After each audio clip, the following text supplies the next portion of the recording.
Guillaume Arditi, bonjour.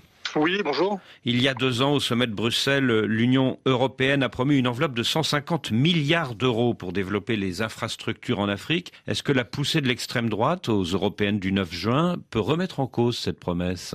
Alors, je pense que sur la poussée de l'extrême droite, s'il y a eu une poussée en France qui a été extrêmement notable, lorsqu'on regarde ce qui se passe au niveau du Parlement européen, en fait, on passe d'une présence de l'extrême droite qui représentait un peu plus de 20% en 2019 à un peu moins de 25% aujourd'hui. Donc, probablement que parler de poussée, c'est un petit peu excessif.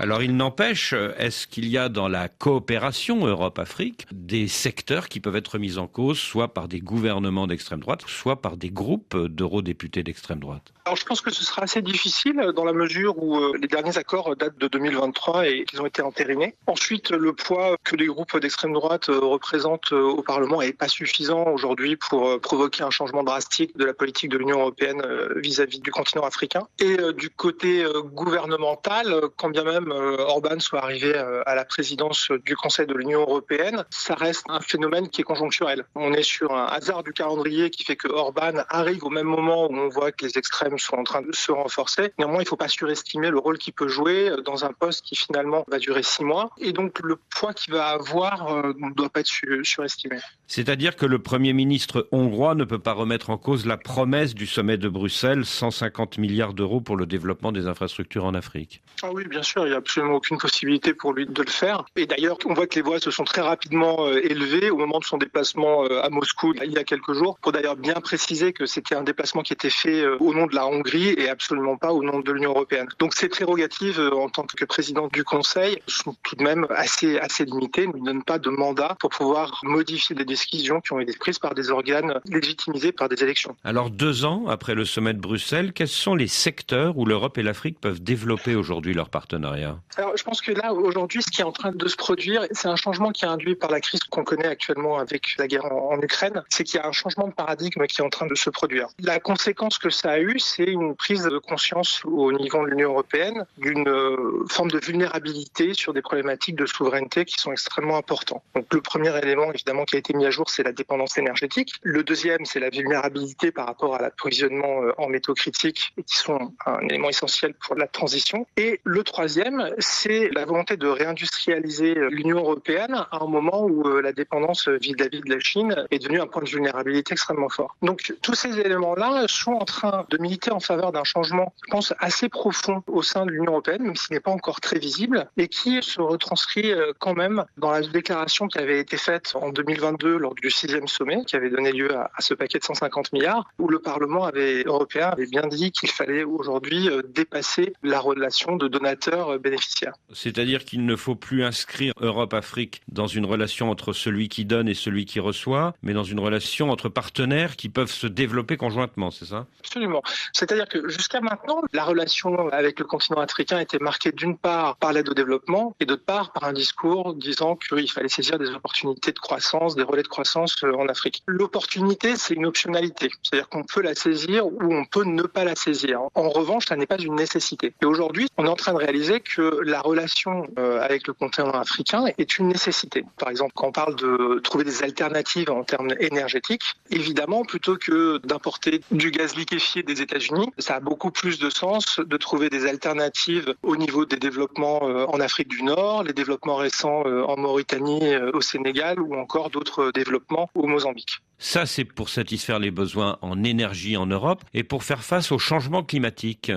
De la même façon qu'il faut trouver ces alternatives pour renforcer l'indépendance au niveau énergétique, il faut trouver aussi des métaux critiques pour renforcer l'indépendance par rapport au modèle chinois et au partenariat avec la Chine. Or, on réalise que les métaux critiques se trouvent très largement en Afrique. Le cobalt est souvent l'exemple le plus mis en avant, avec une production et des réserves qui sont de 70% quasiment en République démocratique du Congo. Mais on pense aussi à des métaux comme le manganèse, le graphite, le cuivre ou encore du nickel, métaux critiques qui sont indispensable à la fois là pour la production de turbines éoliennes ou la production de batteries pour des véhicules électriques. Et dans le domaine industriel, quelles sont les chances d'un partenariat Europe-Afrique? On parle souvent du modèle chinois qui pourrait inspirer un certain nombre de pays africains, mais en pratique, quels sont ces pays où pourrait se développer une industrie manufacturière? Alors là aussi, si on met en regard de ce qui se passe en Europe post-Covid, on se retrouve dans une volonté européenne de réindustrialiser son économie et de diminuer sa dépendance vis-à-vis de la Chine. Donc le modèle chinois a une espèce de double cliquet. C'est d'une part l'Union européenne qui veut retrouver de l'indépendance par rapport à la Chine et d'autre part le modèle chinois qui peut également être une source d'inspiration pour développer des industries en Afrique. Donc sur la partie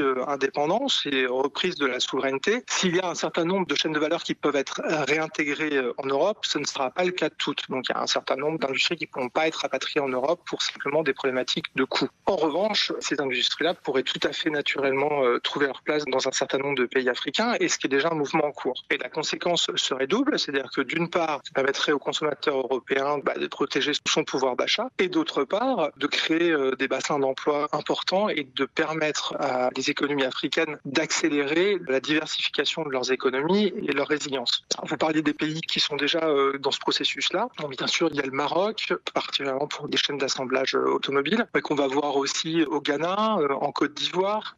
L'Éthiopie est en train de devenir un centre manufacturier important. On pense aussi à l'industrie textile. Et puis, au-delà de ça, il y a également toute la partie tech qui va être soit, par exemple, sur du service de support, mais aussi sur de l'innovation, où l'exemple un peu emblématique, ça reste le mobile banking au Kenya, et où ils ont pris de l'avance par rapport à un certain nombre de pays européens. Donc même en termes de développement technologique, on se retrouve dans certains centres d'excellence dans des pays africains qui permettent aussi de bénéficier aux pays de l'Union européenne. À la suite des élections européennes du 9 juin, les eurodéputés d'extrême droite de 12 pays, notamment ceux du RN en France et ceux du Fidesz en Hongrie, viennent de constituer le groupe Patriotes pour l'Europe, qui sera la troisième force du Parlement européen. Est-ce que ça veut dire que l'Union européenne va durcir sa politique migratoire? Écoutez, là encore, je pense que ça rejoint le début de notre conversation sur le poids qui est donné à l'extrême droite au niveau du Parlement européen. D'abord, le pacte migratoire a été récemment entériné, donc ils n'ont pas la capacité à faire bouger les lignes à ce niveau-là. Ensuite, en termes de poids, finalement, l'Union pour les Patriotes, quand on regarde par rapport à la situation précédente, c'est plus une recomposition de l'extrême droite qui est en train de se faire sur une ligne de fracture, d'ailleurs, entre des pro-Kiev